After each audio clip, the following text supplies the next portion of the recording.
Hey everyone, welcome back to Crypto Cash. Thanks again for joining me here. Hope you're having a phenomenal day. Quick look here at Avalanche, seeing what's going on.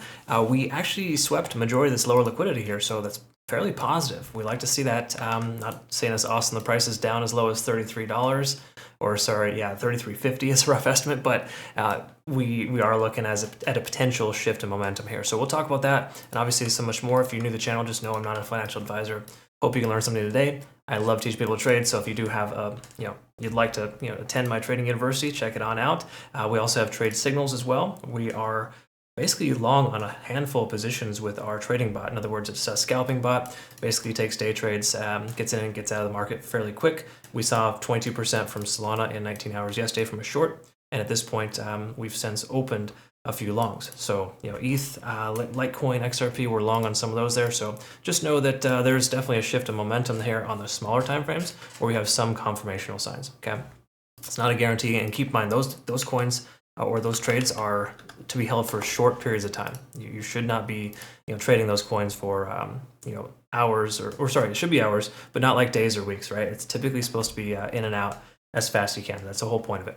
All right, so take a look here at Avalanche. Let's see here. This is the 7-day time frame. We can see we got a lot of liquidation here recently. We talked about this yesterday at 36. Again, a little bit more at 35.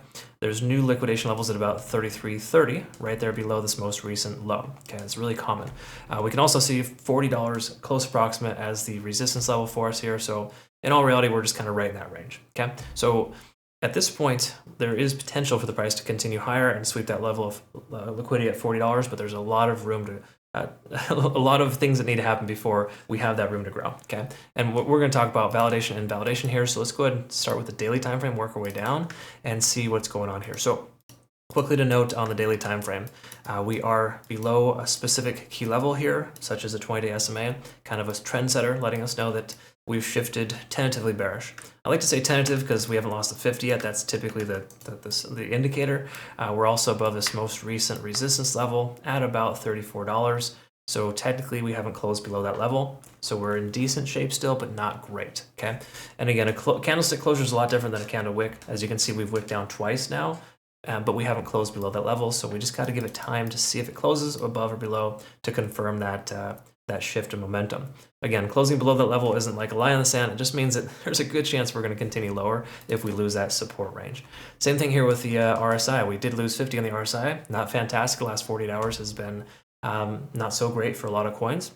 Same thing here with stochastic RSI, still converging, but not quite there yet. MACD is diverging, so a fair amount of conflicting information or conflicting signals, right? And when you see these kind of things, it's really not appropriate conditions to take a trade. That's just my personal opinion. Again, daily time frame, just giving you kind of the overall sense of what's going on. The 4-hour and the hourly is a little bit more telling, if you will, but we're below all 4 moving averages in the 4-hour time frame.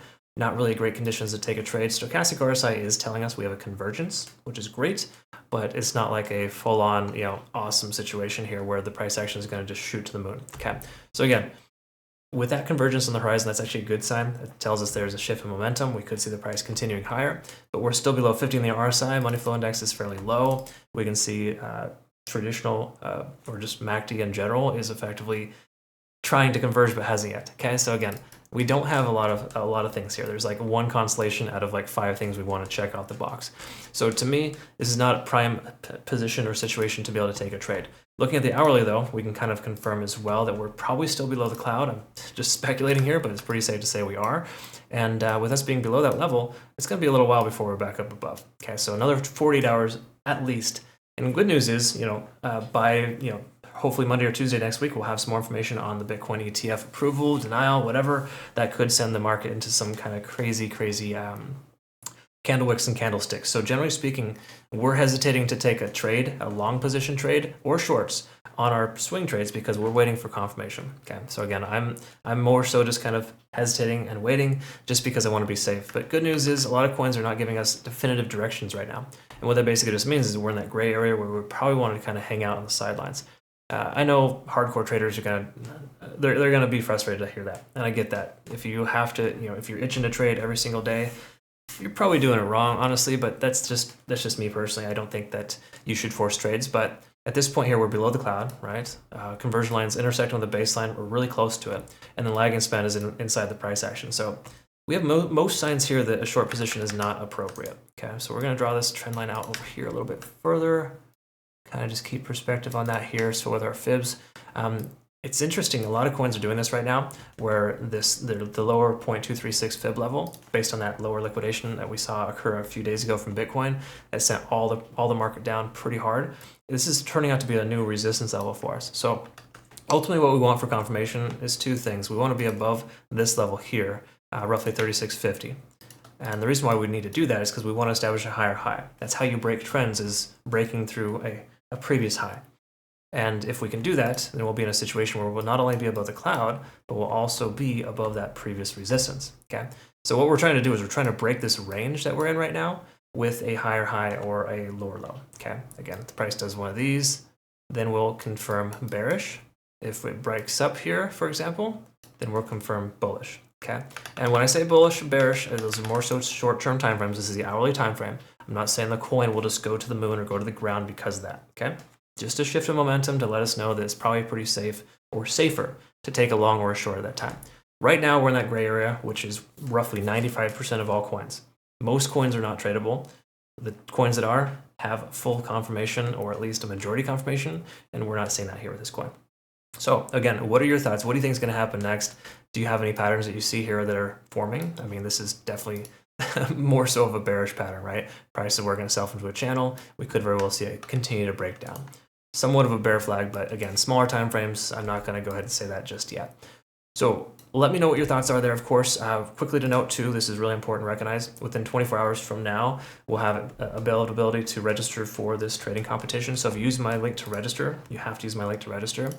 For Bitunix, first of all, no KYC, no VPN exchange. That's why we use them as a community. It's good for people in the US, Canada, and restricted countries. And what's great about that is these trading competitions, you'll be eligible for all of them if you use my link to register. We're going to have more like community-specific trading competitions coming up in February. But at this point here, that's a global one, the first official one for Bitunix. So super happy to see that and be part of it. All right, folks. Anyways, hope you have a good rest of your day. If you have any questions, concerns, let me know. We have a lot of content, a lot of details here. Of course, our promo section, you got that as well for that highlight that I just discussed. But if you're curious about, maybe a CC Golden Indicator or the premium group, it's all available here for you, so you can kind of see it there pretty clear. But thanks again to my community members. Awesome group of folks here. Jump on over, you get a chance. Look forward to working with you. Have a great rest of your day. We'll see you in the next one. Take care.